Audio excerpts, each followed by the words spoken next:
Happy Diwali তখনই happy হবে যখন আমাদের সাথে সাথে আমাদের আশেপাশের জীবজন্তুরাও খুশিতে থাকবে। আমি এটা বলতে পারি না তোমরা তোমাদের দিওয়ালি তোমাদের কালী পুজো কিভাবে সেলিব্রেট করবে, আর না আমি কেউ হই এটা বলার যে তোমরা বাজি ফাটাবে কি ফাটাবে না। এটা পুরোটাই তোমাদের ওপর।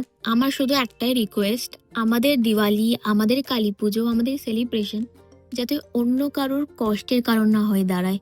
আমাদের খুশি যেন কাউকে জানতে বা অজান্তে কোনোভাবেই যাতে কষ্ট না দিতে পারে, শুধু এইটুকানি আমাদের সবার মাথায় রাখা খুব দরকার। এখনকার মানুষেরা সত্যি মানুষ বলার যোগ্য নয়।